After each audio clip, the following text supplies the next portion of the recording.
প্রণাম। শ্রী রামকৃষ্ণ কথামৃত, চতুর্থ খণ্ড, তৃতীয় পরিচ্ছেদ। অধরের বাটিতে অধর ঠাকুরকে ফলমূল মিষ্টান্নাদি দিয়া সেবা করিলেন। ঠাকুর বলিলেন, আজ যদুমল্লিকের বাড়ি যাইতে হইবে।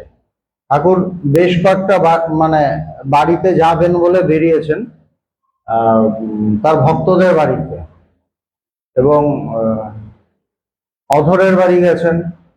এবার যদু মল্লিকের বাড়িতে যাবেন। তো অধরের বাড়িতে সুন্দর সুন্দর দারুণ দারুণ ভাব হয়েছে, আধ্যাত্মিক ভাব। তো ওখানে তারা ঠাকুরকে ফল মূল মিষ্টি এসব খাইয়েছেন। ঠাকুরের সুগার ছিল না, বাঁচো একদিকে। ঠাকুর যদু মল্লিকের বাটি আসিয়াছেন। আজ আষাঢ় কৃষ্ণ প্রতিপদ, রাত্রি জ্যোৎস্নাময়ী। যে ঘরে সিংহবাহিনীর নিত্য সেবা হইতেছে, ঠাকুর সেই ঘরে ভক্ত সঙ্গে উপস্থিত হইলেন। তার সাথে ভক্তরা ছিল, শ্রীম ছিলেন, আর কে আরো কিছু ভক্ত ছিলেন। তো ঠাকুর সবাইকে নিয়ে যাচ্ছেন। এবার মা দুর্গার পুজো হয়। সিংহবাহিনী মানে মা দুর্গার পুজো হয় সেখানে ঠাকুর সেখানে গেছেন। মা সচন্দন পুষ্প ও পুষ্পমালা দ্বারা অর্চিত হইয়া অপূর্ব শ্রী ধারণ করিতেছে। মাকে খুব সুন্দর করে সাজানো হয়েছে। সম্মুখে পুরোহিত উপবিষ্ট। প্রতিমার সম্মুখে ঘরে আলো জ্বলিতেছে। সাঙ্গপাঙ্গের মধ্যে একজনকে ঠাকুর টাকা দিয়া প্রণাম করিতে বলিলেন। ঠাকুর একজনকে বললেন, টাকা দিয়ে প্রণাম করো, কেননা ঠাকুরের কাছে আসিলে কিছু প্রণামই দিতে হয়। ঠাকুর এই জিনিসগুলো খুব মানতেন, যে ঈশ্বরের কাছে গেছি, কোনো মন্দির প্রতিমার কাছে গেছি, সেখানে কিছু টাকা, কিছু একটা দক্ষিণা দিতে হয়, এগুলো ঠাকুর মানতেন। ঠাকুর সিংহবাহিনীর সম্মুখে হাত জোর করিয়া দাঁড়াইয়া আছে। পশ্চাতে ভক্তগণ হাত জোর করিয়া দাঁড়াইয়া আছে। ঠাকুর অনেকক্ষণ ধরিয়া দর্শন করিতেছেন। হাত জোর করে দাঁড়িয়ে আছেন এবং অনেকক্ষণ ধরে ঠাকুর মাকে দেখছেন, দর্শন করছেন। কি আশ্চর্য! দর্শন করিতে করিতে একেবারে সমাধিস্থ। ওই যে দেখছেন, দেখতে দেখতে সমাধিস্থ। আমরাও দেখি, সমাধিস্থ হই না। কেন হই না? আমাদের মধ্যে বিষয় চলে আসে। ঠাকুর আর আমার মধ্যে মিডিলে চলে আসে আমার বিষয়। ঠাকুর, এবার আমার রেজাল্টটা ভালো করে দাও, আমার চাকরি করে দাও, আমার এই করে দাও, ওই করে দাও, আমাকে ভালো রেখো, ঘরে সবাইকে সুখে রাখো। মানে ইচ্ছেগুলো ঠাকুর আর আমার মধ্যে একটা বাধা হয়ে দাঁড়ায়। আমি তার সাথে একাকার হতে পারি না, কেন? মধ্যে ইচ্ছাটা উঠে গেছে, মধ্যে বৃত্তি উঠে গেছে। বৃত্তি যেই থাকবে না, সঙ্গে সঙ্গে আমি তার সাথে একাকার। কিন্তু বৃত্তি উঠে সব মেসাকার করে দেয়, আমরা বুঝিও না, আমরা স্যাটিসফাই হয়ে ফিরি। আজকে মায়ের দারুণ দর্শন হয়েছে। মানে কি? মানে আমি প্রাণ ভরে চেয়েছি, আমি অনেক কিছু চেয়েছি, চাওয়ার সময় পেয়েছি, আমাকে কেউ সরিয়ে দেয়নি। পান্ডারা অ্যালাউ করে দিয়েছে, একটু ওদের পয়সা দিয়েছি, অনেক কিছু চেয়েছি। আমরা ওইভাবে মার কাছে দাঁড়াই, ঈশ্বরের কাছে দাঁড়াই, কিন্তু ওইটা আসল ওইটা না, এটা ঠিক নয়। কিন্তু ওই বৃত্তি ছাড়া যদি দাঁড়াতে পারি, বৃত্তিটা যদি না ওঠে, তখন কিন্তু একাকার হয়ে যাব। কিন্তু পারি না। তাকে সামনে দেখলেই আমরা ভীষণ লোভী হয়ে পড়ি। যত রকম চাহিদা আছে, যত চাওয়া আছে, সব ওখানে গিয়ে ঢালি। এমনি মানুষকে ঢালি না, কিন্তু যারা বেশি বিশ্বাসী তারা আরো এটা বেশি করে, যে না, এখানে প্রার্থনা করলে আমি পাবো, কিছু ফল পাবো। মায়ের কি অবস্থা চিন্তা করুন। একটা বাচ্চা যদি বলে এই খাবো, চকলেট খাবো, ওই খাবো, মা ডিস্টার্ব হয়ে যায়, কম বেশি একটু ডিস্টার্ব হয়, আর দাঁড়া না, একটু পরে আসছি, ডিস্টার্ব হয়। আর সারাদিন ধরে মার সামনে বলছি, এ আসছে, এ বলছে, ও আসছে, ও বলছে, একের পর এক আসছে, বলছে। মায়ের কি অবস্থা আমরা বুঝতেই পারি না। কিন্তু ঠাকুর কি মাকে শুধু দর্শন করছেন, দর্শন করতে করতে সমাধিস্থ হয়ে গেলেন। কেননা সমাধি মানে কি একাকার তার সাথে, সেটা হলো সমাধি। একাকার। একাকার কখন হয়? যখন বৃত্তি থাকে না, যখন ইচ্ছে থাকে না।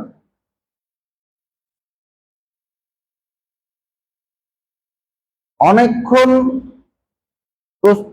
একেবারে সমাধিস্থ, প্রস্তর মূর্তির ন্যায় নিস্তব্ধ ভাবে দণ্ডায়মান। সামনেও একটা মূর্তি, এখানে যিনি দাঁড়িয়ে আছেন তিনিও একটা মূর্তি, এক হয়ে গেছেন, একদম নিস্তব্ধ ভাবে দাঁড়িয়ে আছেন। নয়ন পলক শূন্য, চোখ একদম খোলা, পলক শূন্য। ওই চোখ খুলে কিন্তু সমাধি হয়ে গেছে। অনেকক্ষণ পরে দীর্ঘ নিঃশ্বাস ফেলিলেন, মানে শ্বাস প্রশ্বাস সব বন্ধ হয়ে গেছিল।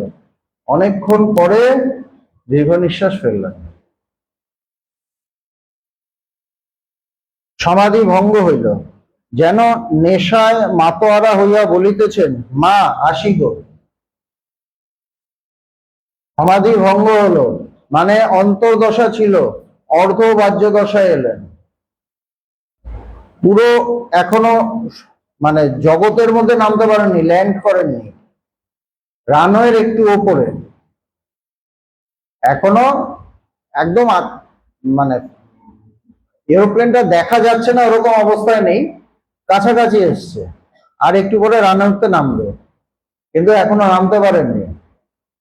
অন্তর্দশা সমাধি, অর্ধবাহ্য দশা মানে অর্ধবাহ্য, মানে বাইরের খেয়ালটা একটু একটু আছে, অর্ধেক অর্ধেক, পুরোটা আসেনি, পুরোটা চেতনা বাইরে আসেনি, বাহ্যে আসেনি। এই জন্য তখন ওই অবস্থায় কি হয়, মা থাকে না আমি থাকে, ঈশ্বর থাকে না আমি থাকে, অন্য কিছু থাকে না, এবং ভক্ত হয়ে থাকে। এই জন্য তখন একদম সমাধিস্থ যে একাকার তা নয়, কিন্তু ভক্ত, ভীষণ ভক্ত। এই জন্য বলছেন মা আসি গো। আসি গো আমরা কখন বলি? কোনো সামনে এমনি মানুষ থাকলে এলাম গো, কিন্তু মাকে বলছেন মা আসি গো, এমন ভাব যেন সত্যি মা দাঁড়িয়ে আছে, ওইটা তার অনুভব হচ্ছে যে মা একদম সামনে। কিন্তু চলিতে পারিতেছেন না, সেই একভাবে দাঁড়াইয়া আছে। এই যে বললাম চলতে পারছেন না, কেন অর্ধবাহ্য দশা, পুরো বাইরে মনটা আসেনি, এই জন্য চলতে পারছে না, দাঁড়িয়ে আছেন। আশিকে বলেও কিন্তু দাঁড়িয়ে আছেন। তখন রামলালকে বলিতেছেন, তুমি ওইটি গাও, তবে আমি ভালো হব। রামলাল গাইতেছেন, ভুবন ভুলাইলি মা হরমোহিনী। বলছে রামলালকে বলছেন যে তার ভাইয়ের ছেলে, যে ওই গানটা গাও, ভুবন ভুলাইলি মা, তাহলে আমি ভালো হব। ভালো হব না, ভালো হব মানে জগতে নামবো, সবার সাথে কথা বলতে পারবো। গান সমাপ্ত হইল। গান গাইলেন। এইবার ঠাকুর বৈঠকখানার দিকে আসিতেছেন ভক্ত সঙ্গে। আসিবার সময় মাঝে একবার বলিতেছেন, মা আমার হৃদয়ে থাকো মা। আস্তে আস্তে একটু একটু করে নামছেন জগতের মধ্যে, এবং কি বলছেন, মা আমার হৃদয়ে থেকো।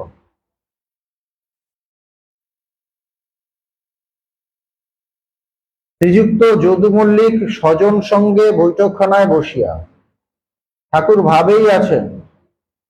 তখনো পুরো একদম ভাব কাটেনি, সেই ঘোর কাটেনি, তখনো ইয়ের মধ্যেই আছেন, ভাবের মধ্যেই আছেন। যদু মল্লিক বসে আছেন তার বৈঠকখানায়, সেখানে ঠাকুর এসে বসেছেন এবং এসে গান করছেন, গো আনন্দময়ী হয়ে আমায় নিরানন্দ করো না, একটা গান আছে। গান সমাপ্ত হইলে আবার ভাবন্মত্ত হইয়া যদুকে বলিতেছেন, আবার ভাব ভাব চড়েছে।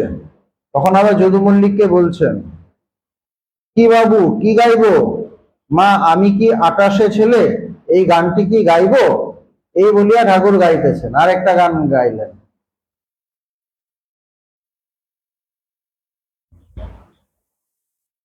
ভাব একটু উপশম হইলে বলিতেছেন, আমি মার প্রসাদ খাবো। আস্তে আস্তে ভাব একটু একটু করে নামছে, তখন বলছেন আমি মায়ের প্রসাদ খাবো। সিংহ বাহিনীর প্রসাদ আনিয়া ঠাকুরকে দেওয়া হইল। শ্রীযুক্ত যদু মল্লিক বসিয়া আছেন, কাছে কেদারায় কতকগুলি বন্ধু বান্ধব বসে আছেন। থাকে না, কেউ বড় লোক থাকলে তাদের কিছু মানে সাঙ্গপাঙ্গ জুটে যায়, তারা বসে একসাথে খাওয়া দাওয়া, পার্টি, মদ খাওয়া ইত্যাদি ইত্যাদি। তো সেরকম কিছু মানে তার সঙ্গী যারা তাকে একটু তেল টেল মারে, তাহলে একটু ভালো খাওয়া টাওয়া যাবে, ওই ধরনের আর কি, এরকম বসে আছে। তন্মধ্যে কতকগুলি মো সাহেবও আছে, ওই ধরনের লোক কিছু আছে। যদু মল্লিকের দিকে সম্মুখ করিয়া ঠাকুর চেয়ারে বসিয়াছেন। সামনে যদু মল্লিক, তার বাড়িতেই এসেছেন, তো ঠাকুর বসেছেন তার দিকে করে। ও সহাস্যে কথা কইতেছেন।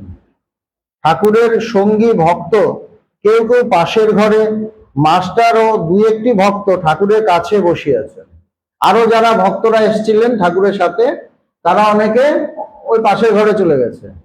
মানে এতক্ষণ থাকার কি আছে, ঠিক আছে পাশের ঘরে যাই, একটু জগতের আলোচনা করি। আমাদের মধ্যে সবই থাকে, তো ভেতরে জগৎ থাকে, ঈশ্বর থাকে, সব থাকে। ভগবানের কাছে বেশিক্ষণ থাকতে পারতাম না, যাই নিচে যাই, একটু আড্ডা টাড্ডা মারি, এরকম আর কি। তো ভক্তরাও এরকম কয়েকজন কাছেই আছেন, যেমন শ্রীমৎ তিনি কাছে আছেন, তিনি ঠাকুরের পাশ থেকে নড়েন না। আবার একজন দুজন ভক্ত তারা পাশের রুমে গিয়ে বসেছেন, ওখানে আরো লোক টোক আছে, তাদের সাথে গল্প টল্প করছেন। শ্রীরামকৃষ্ণ সহাস্যে, আচ্ছা তুমি ভার রাখো কেন? বলছে এই ধরনের লোককে তুমি রাখো কেন সাথে? ঠাকুর ডাইরেক্ট বলছেন, যদু সহাস্যে, ভার হলেই বা তুমি উদ্ধার করবে না? যদু মল্লিকও ভক্ত, বলছে সে যেই হোক না কেন, তুমি তো উদ্ধার করে দেবে। শ্রীরামকৃষ্ণ সহাস্যে, গঙ্গা মদের কূপকে পারে না। বলছে মদের কূপকে গঙ্গা সবকিছু উদ্ধার করে দেয়, কিন্তু মদের জ্বালাগুলোকে পারে না। এমন ঢুকেছে ওটার মধ্যে মাল, ও গঙ্গা জলও ধুতে পারছে না। ঠাকুর বলছেন, কি সুন্দর। সেই জন্য বিষয় চিন্তা যত পারা যায় কম করতে হয়, যতটা দরকার ততটা, বেশি না। আমরা আমরা বিষয় চিন্তা করতে থাকি, এবং একটা বিষয় থেকে পরের বিষয়, ওখান থেকে আরেকটা বিষয়, এইভাবে বাড়তে থাকে, এইভাবে বাড়তে থাকে। বলছে না, যতটা পারো কম করো, ঈশ্বর চিন্তা করো, কেন তারপর গঙ্গাতেও কিছু হবে না।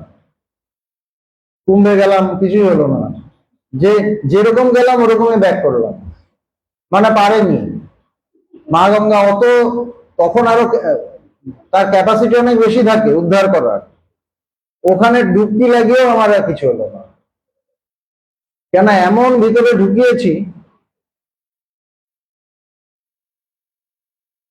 যদু ঠাকুরের কাছে অঙ্গীকার করিয়াছিলেন বাটিতে চণ্ডীর গান দিবেন। তো যদু মল্লিক একবার ঠাকুরকে বলেছিলেন বাড়িতে একটা উৎসব হবে, সেখানে চণ্ডী, মা চণ্ডীর গান হবে, গানের একটা ইয়ে হবে আর কি, বড় করে উৎসব করবেন। অনেক দিন হইয়া গেল, চণ্ডীর গান কিন্তু হয় নাই। অনেকদিন হয়ে গেছে, বলেছেন কিন্তু আর করছেন না, অনুষ্ঠানটা আর করছে না। শ্রীরামকৃষ্ণ, কই গো চণ্ডীর গান? বলছে তুমি যে বলেছিলে কোথায়? দেখুন ঠাকুরকে কথা দিয়ে দেরি করছে।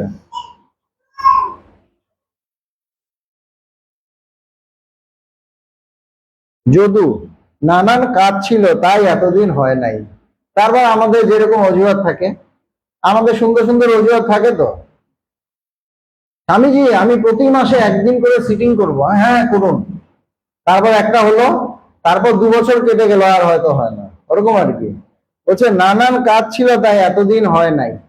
সব কাজ আগে হয়েছে, কিন্তু ঈশ্বরের ঈশ্বরের নাম হয়নি, নাম করার সময় পাওয়া যায়। সব কাজের সময় পাওয়া গেছে। আমাদের এরকমই হয়, কাজ আগে আসে, সংসারের কাজ, নিজের কাজ আগে আসে, ঈশ্বরের ব্যাপারটা পরে আসে, পরে আসে। সুতরাং আধ্যাত্মিকতা নির্ভর করে আমি কি করছি তার উপর, আমি কি করছি তার উপর, আমি কি বলছি তার উপর না, কি করছি। রাম ঠাকুরের কথা আছে না, সোনা উল্লাহ আছে, বকা উল্লাহ আছে, করিম উল্লাহ নাই। কি সুন্দর কথা বলছে, বক বক করার লোক আছে, বকা উল্লাহ আছে, সোনা উল্লাহ আছে, মানে সোনার লোকও আছে, করিম উল্লাহ নেই, করার মানুষ নেই। তা আমাদের ওই অবস্থাটা হয়, ঠাকুরকে কথা দিয়ে দেরি করছে। বাকি এই যে বলছে নানান কাজ ছিল তাই এতদিন হয় নাই, আমরা বলি না আমার এটা আছে এই জন্য আসতে পারবো না, ওটা আছে ওই জন্য আসতে পারবো না, ওটার জন্য এটা করতে পারবো না, তাই না? ম্যাক্সিমাম আমরা সবাই বলে থাকি, কিন্তু এটা বলি না যে এইটা আছে এই জন্য ওইটা করব না। এইটা কিন্তু আমরা কেউ বলি না যে আজকে আমার আশ্রমে এই সময় যেতে হবে সেই জন্য আমি ওটা করব না, এইটা কিন্তু হয় না। সুতরাং প্রায়োরিটিটা আমরা সেট করে রাখি, প্রায়োরিটি থাকে জগৎ। এই জন্যই ভেতরে তিনি জাগেন না, কেননা জগৎ সবার আগে, সেই জন্য তিনি জাগেন না। তো যদু মল্লিকে দিয়ে ঠাকুর ধরে ফেলছেন, ঠাকুরের কাছে এক্সপোজ হয়ে যাচ্ছে। আধ্যাত্মিকতা খুব সুন্দর, কিন্তু ভীষণ সত্যের উপর দাঁড়ানো। এখানে কোনো মিথ্যা চলে না, এখানে মিথ্যা চলে না। যা যতটা দেবো ততটা পাবো, আমি যতটা দেবো নিজেকে আমি ততটা পাবো, আর কিছু না। তো হচ্ছে নানান কাজ ছিল তাই এতদিন হয় নাই। শ্রীরামকৃষ্ণ সে কি পুরুষ মানুষের এক কথা বলছে, এটা কি কথা? মানে পুরুষ মানুষের এক কথা মানে যে মেয়েরা মিথ্যা কথা বলবে তা নয়, মানেটা হলো এটা একটা একটা কথা চালু ছিল, মত কি বাত হাতি কি দাঁত, এই ধরনের কি কি ইয়ে ছিল, এই যে পুরুষ কি বাত হাতি কি দাঁত, তা বলে কি মেয়েরা মিথ্যা কথা বলবে তা নয়। সত্যই ঈশ্বর, সত্যই থাকতে হবে, সত্য কথা কলি তপস্যা, ঠাকুর বলছেন, সবার জন্য বলছেন, সবার জন্য।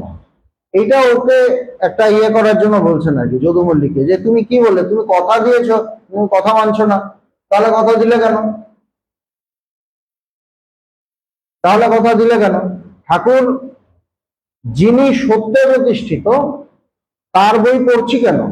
এমন একজন যিনি সত্যে প্রতিষ্ঠিত, ভগবান এখানে তার মূর্তি কেন? একটা রেলে কর্মচারী, রেলে কাজ করা লোক, তার মূর্তি কেউ বানায়? কেন বানিয়েছি? সত্যে প্রতিষ্ঠিত। যে সত্যে প্রতিষ্ঠিত থাকবে সে ওই অবস্থায় চলে যাবে, এবং যিনি সত্যে প্রতিষ্ঠিত তিনি মিথ্যাটাকে নিতে পারেন না। এই জন্য তার বাড়িতে গিয়ে, ঠাকুর কিন্তু তার বাড়িতে গেছেন, এটা কিন্তু দক্ষিণেশ্বরে বলছেন না, যদু মল্লিকের বাড়িতে গেছেন, তার সব ভালো ভালো লোকদের কাছে বলছেন, তার বন্ধু বান্ধবদের সামনে তাকে বলে দিচ্ছেন, যে যার একটু বুদ্ধি থাকবে, জাগতিক বুদ্ধি, হিসেবে বুদ্ধি, সে কিন্তু বলবে না, সে বলবে কম্প্রোমাইজ করো না, এগুলো বলার দরকার নেই, আর উনি কি মনে করবেন। আমরা কাউকে এরকম কথা বলি না, বলে উনি কি মনে করবেন, দরকার নেই বলার। কিন্তু ঠাকুর বলে দিচ্ছেন, কি বলছেন, মর্দ কি বাত, এই পুরুষ কি বাত হাতি কি দাঁত। কেমন পুরুষের এক কথা, কি বলো, বলছে তুমি যা বলবে তা করবে। ঠাকুর তাও হেসে হেসে বলছেন, কিন্তু বলে দিচ্ছেন যে ভুল করছো। ভগবান হলে আরো কড়াভাবে বলে দিতেন, কিন্তু তার বাড়িতে বসে বলছেন, এটাই হলো আধ্যাত্মিক পুরুষ। নো কম্প্রোমাইজ, সত্যের সাথে কোনো কম্প্রোমাইজ নেই, তার কাছে সত্য আগে, তারপর জগৎ, তারপর তার ভক্ত। ভগবানকে আমরা বারবার দেখেছি একদম আমাদের সবাইকে সরিয়ে দিয়ে একা দাঁড়িয়ে যেতেন, যখনই আমাদের মধ্যে মিথ্যা দেখতেন, কিছু দেখতেন, সবাইকে সরিয়ে দিয়ে একা দাঁড়িয়ে যেতেন। এই জন্য তো তিনি ভগবান। কেউ থাকুক না থাকুক, নো মানে ডোন্ট কেয়ার, সত্য যেন থাকে। ঠাকুর বলে দিলেন, যদু সহাসে তা বটে, যদু হাসছে, হাসির ব্যাপার নয়, কিন্তু ব্যাপারটা সিরিয়াস। যদু মল্লিক হয়তো বোঝেনি, যাই হোক। শ্রীরামকৃষ্ণ ঠাকুরের কথা, তুমি হিসাবি লোক, অনেক হিসাব করে কাজ করো। বামুনের গড্ডি খাবে কম আর হুড় হুড় করে দুধ দেবে। বলছে তুমি ওইভাবে কাজ করো যে এমন গরু কিনবে যেটা খাবে কম কিন্তু দুধ বেশি দেবে, মানে তুমি তো হিসেব করছো। আমরা ওইভাবে হিসেব করি, হিসেব করলে তাকে পাওয়া যায় না, হিসেব করলে ঈশ্বরকে পাওয়া যায় না, সত্য প্রকাশিত হয় না। সকলের হাস্য, সবাই হাসছে, হাসার কথা নয়, ভীষণ সিরিয়াস কথা। অ্যাকচুয়ালি সবার গম্ভীর হয়ে থাকা, মানে অ্যাকচুয়ালি সবার গম্ভীর হয়ে যাওয়া উচিত। কেন? আমিও তো হিসেব করছি, গম্ভীর হওয়ার কথা। ঠাকুর কিয়ৎক্ষণ পরে যদুকে বলিতেছেন, ঠাকুর দেখেছেন একটু কড়া ডোজ হয়ে গেছে, এবার একটু মলম লাগাতে হবে। কিয়ৎক্ষণ পরে যদুকে বলিতেছেন, বুঝেছি তুমি রামজীবনপুরের শিলের মতো, আধখানা গরম আধখানা ঠান্ডা। কারো সম্পর্কে তাকে একটু নরম ইয়ে করছেন আর কি, যে একটু বেশি হয়ে গেছে, তোমার বাড়িতে এসে তোমাকে মেরে দিয়েছি, হ্যাঁ, কিন্তু এখন একটু মলম লাগিয়ে দিই। বলছে না, তুমি বুঝেছি রামজীবনপুরের শিলের মতো। কোন এক ভদ্রলোক ছিলেন, আধখানা গরম আধখানা ঠান্ডা, মানে সংসার নিয়েও আছে, ঈশ্বর নিয়েও আছে, দুটোই আছে। তোমার ঈশ্বরের তো মন আছে, আবার সংসারেও মন আছে, হচ্ছে দু জায়গাতেই তোমার মন আছে। ঠাকুর দু একটি ভক্ত সঙ্গে যদুর বাটিতে মার প্রসাদ ফলমূল মিষ্টান্নাদি খাইলেন, এবার খেলাদ ঘোষের বাড়ি যাইবে। ওখানেও ওই চাপটা শেষ হলো ওই ভক্তর বাড়িতে, এবার আরেকটা ভক্ত বাড়িতে যাবেন।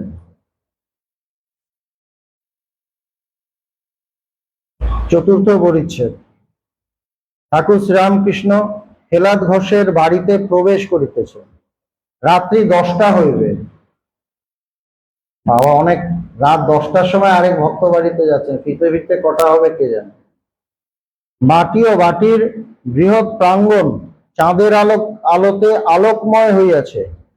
বাটিতে প্রবেশ করিতে করিতে ঠাকুর ভাবাবিষ্ট হইয়াছেন। অত কথা বলে এলেন, তার আগে তার সমাধি হয়েছে, ভাব হয়েছে, তারপর কথা বলেছেন, আবার আরেকটা বাড়িতে এসে বাড়িতে ঢুকতে ঢুকতেই আবার ওই ভাবে এসে গেছে। সঙ্গে রামলাল মাস্টার আর দু একটি ভক্ত। বৃহৎ চকমিলান বৈঠকখানা বাড়ি, দ্বিতলায় উঠিয়া বারান্দা দিয়া একবার দক্ষিণে অনেকটা গিয়া, তারপর পূর্ব দিকে আবার উত্তরাশ্ব হইয়া অনেকটা আসিয়া অন্তঃপুরের দিকে যাইতে হয়। বাড়ির ডেসক্রিপশন গুলো দিয়েছে। ওই দিকে আসিতে বোধ হইল যেন বাটিতে কেহ নাই, কেবল কতগুলি বড় বড় ঘর ও সম্মুখে দীর্ঘ বারান্দা পড়িয়া আছে। ঠাকুরকে উত্তর পূর্ব একটি ঘরে বসানো হইল, এখনো ভাবস্থ, তখনও তার ভাব চলছে। বাটির যে ভক্তটি তাহাকে আহ্বান করি আনিয়াছিলেন, তিনি আসিয়া অভ্যর্থনা করিলেন, তিনি বৈষ্ণব। বাটি মানে ওই বাড়িতে যে ভক্ত তিনি বৈষ্ণব।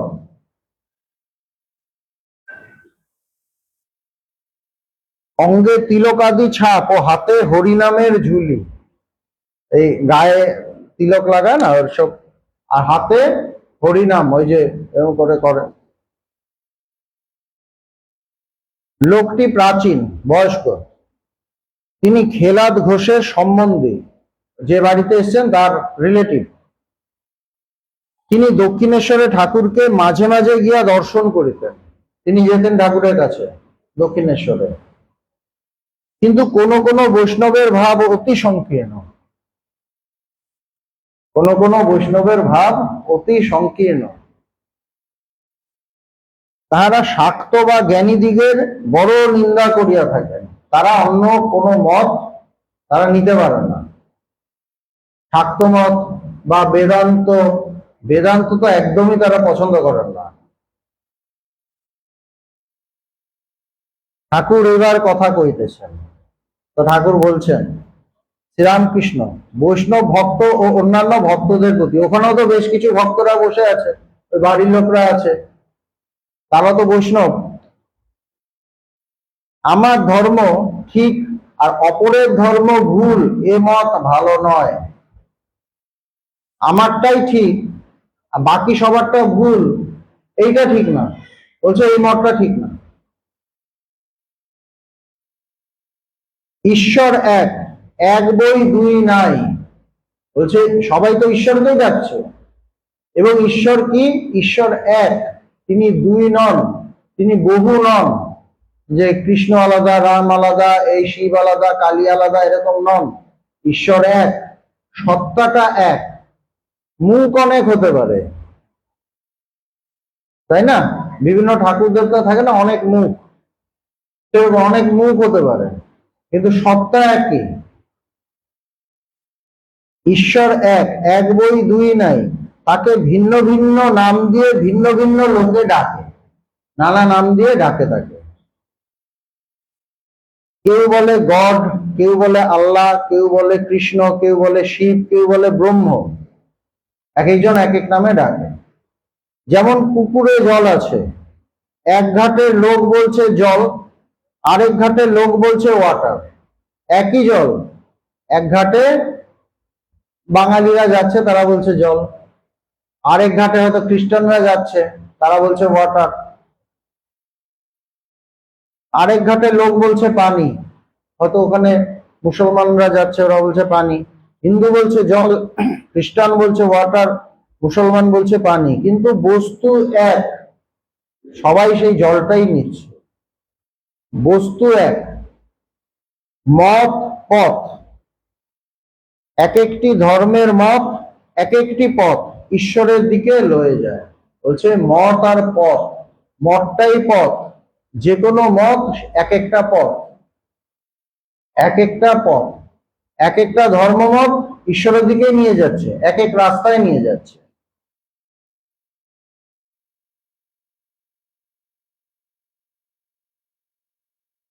যেমন নদী নানা দিক থেকে এসে সাগর সঙ্গমে মিলিত হয়, নানা দিক থেকে নদী এসে সাগরে মিলিত হচ্ছে, নানা রকম নদী আসছে, এক একটার এক এক রকম জল, তাই না? গঙ্গার একরকম কালার, যমুনার একরকম কালার, কিন্তু সাগরে যখন মিলে গেল তখন একটাই, সাগরের নোনতা জল। তখন আর কোনটার কোন কালার আর দেখা যায় না, সব মিলে গেছে ওখানে। বেদ পুরাণ তন্ত্র প্রতিপাদ্য একই সচ্চিদানন্দ। বেদ হোক, পুরাণ হোক, তন্ত্র হোক, প্রতিপাদ্য সেই ঈশ্বর। এবং তিনি কি? তার তার বিশেষত্ব কি? তিনি সৎ চিৎ আনন্দ স্বরূপ, সচ্চিদানন্দ। বেদে সচ্চিদানন্দ ব্রহ্ম, পুরাণেও সচ্চিদানন্দ কৃষ্ণ রাম প্রভৃতি পুরাণে, তন্ত্রেও সচ্চিদানন্দ শিব, সচ্চিদানন্দ ব্রহ্ম, সচ্চিদানন্দ কৃষ্ণ, সচ্চিদানন্দ শিব। সকলে চুপ করিয়া আছেন, ঠাকুর বলে যাচ্ছে। সুতরাং আমাদের কিভাবে থাকতে হবে? আমার যেটা ভাব সেইটাকে আঁকড়ে ধরবো, কিন্তু আরেকজনের যেটা ভাব সেটাকে আমি দুচ্ছাই করব না, সেটা বাজে বলবো না, সেটা তার রাস্তা। যেমন আমার একটা জিনিস খেতে ভালো লাগে, আরেকজনের আরেকটা জিনিস খেতে ভালো লাগে, তার জন্য কি আমি তার সাথে ঝগড়া করবো? ওটা মূর্খামি হলো। সেও মানুষ, আমিও মানুষ, তার একরকম টেস্ট, আমার আরেক রকম স্বাদ। আমি একরকম ড্রেস পরি, ও আরেক রকম ড্রেস পরে, কিন্তু ও মানুষ, আমিও মানুষ। সেরকম ভাবে আমি এক পথ দিয়ে যাচ্ছি, আরেকজন আরেক পথ দিয়ে যাচ্ছে, দুটো একই জায়গায় নিয়ে যাচ্ছে, এন্ড জায়গাটা সেম, গোলটা সেম, গন্তব্য সেম, একই। সুতরাং এটা, আর এই যে শুনি না, এগুলো প্র্যাকটিস করতে হয়। এখান থেকে বেরোলাম, বেরিয়ে গেলাম, ও না এরকম করে, ও না ওরকম করে, তখনই কিন্তু এই যে ভাবটা নষ্ট হয়ে যায়। এই ভাবটা কিন্তু আমি যদি একটু ভালোভাবে মানে বড়ভাবে দেখি, শুধু আধ্যাত্মিক ক্ষেত্রে নয়, এক একটা মানুষের নেচার এক এক রকম, কিন্তু আমি কি করি? আমি ভালো বাকিরা খারাপ, এটা কিন্তু আমরা ঈশ্বরের ক্ষেত্রে ছেড়ে দিলাম, এমনি ক্ষেত্রে আমরা এরকম বলতে থাকি। তো সেখানেও কি আমি ব্রহ্ম হলে সে ব্রহ্ম নয়? সেখানেও তো সে ব্রহ্ম। সুতরাং এইগুলো প্র্যাকটিস করতে হয়, এগুলো চেষ্টা করতে হয়। যেই ভাবটা এলো না, ও না কেমন, তখন ভেতরের মনের সাথে লড়াই করতে হয়। আমার এই ভাবটা কেন আসছে, আমার এটা আসা উচিত নয়, মনের সাথে লড়াই করতে হয়। এই করতে করতে আমি আধ্যাত্মিক জগতের জন্য প্রিপেয়ার্ড হতে থাকি, আমি আরেকটু তৈরি হতে থাকি, যাতে আমি সেই চরম জ্ঞান লাভ করতে পারি।